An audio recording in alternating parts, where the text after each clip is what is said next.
Halo rekan-rekan pencinta apiari dimanapun Anda berada.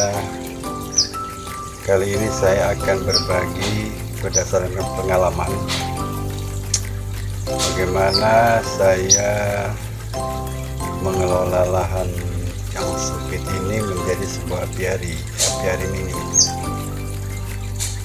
Tentunya kalau lahan kita tersedia dalam jumlah yang banyak atau luas, itu akan lebih ringan persoalannya. Namun ini berdasarkan pengalaman saya, ini lahan yang tersedia cukup minimalis. Namun di samping itu kita harus memikirkan banyak sekali faktor, karena kita akan berusaha membangun apiari ini senyaman mungkin bagi penghuninya. Nah, untuk kali ini apiari yang saya bangun ini diutamakan bagi burung murai. Jadi ada murai yang akan saya lepas, yang sudah saya lepas satu pasang, kemudian diselingi dengan burung-burung kecil. Berdasarkan pengalaman, burung-burung kecil yang mudah beradaptasi dan mudah bertahan ya, itu di apiari mini ini adalah satu kolibri ninja dan kedua king konin. Itu kesimpulan setelah 3 bulan ini ya, mudah beradaptasi dan bisa beradaptasi di lingkungan yang kecil ini. Lalu kita berlanjut ke bagaimana saya membagi lahan sempit ini. Pertama yang tentu kita harus pikirkan, areal yang akan kita bangun ini akan kita bagi menjadi untuk habitat, artinya ada tumbuh-tumbuhan di sini. Kemudian sistem sirkulasi air. Nah,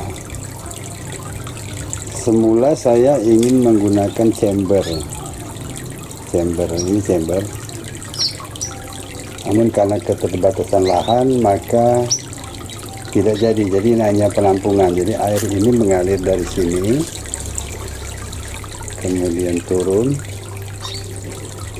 terus melingkar ke sini,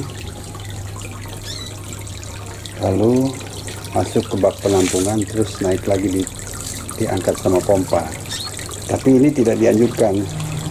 Sebaiknya kalau tersedia lahan, maka bangunlah chamber dalam 3 kotak minimal standar untuk pemeliharaan ikan koi.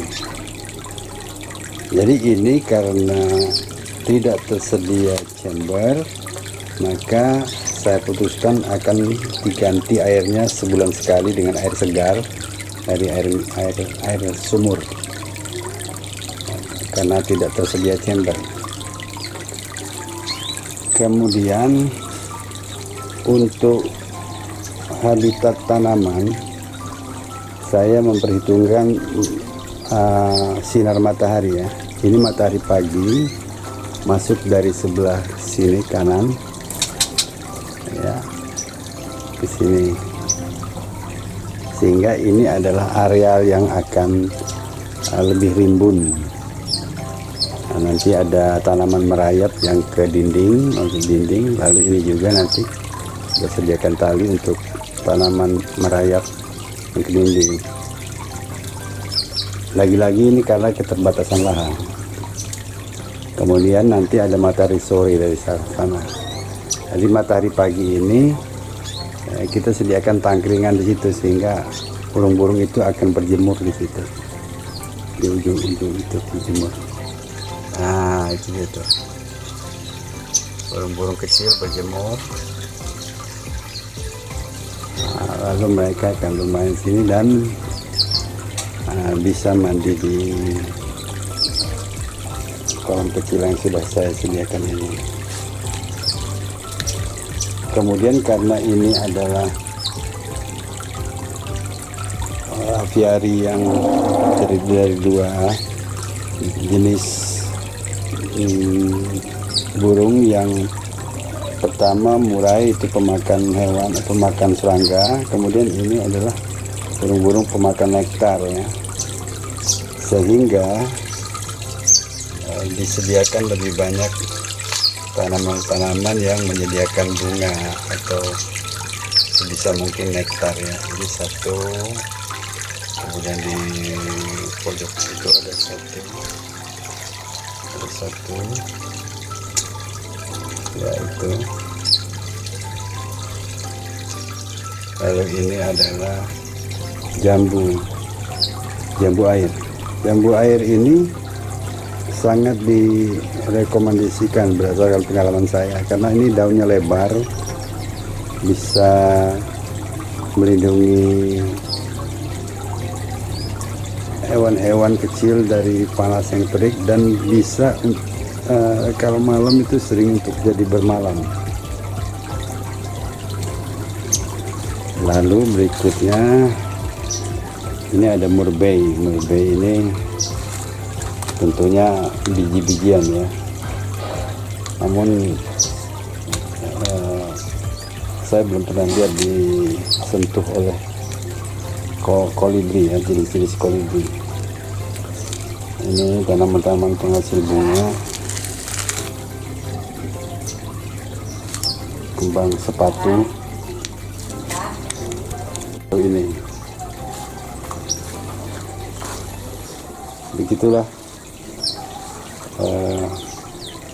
kesimpulannya. Sebaiknya kalau tersedia lahan yang cukup, memang apiari itu sebaiknya lebih luas ya. Mungkin yang ideal mungkin 10 kali 20 ya. Cuman ini karena keterbatasan lahan, maka segalanya harus diperhitungkan dengan matang. Begitu saja pengalaman saya, teman-teman. Semoga kita bisa berbagi dan saling mendukung informasi. Oke, sampai jumpa.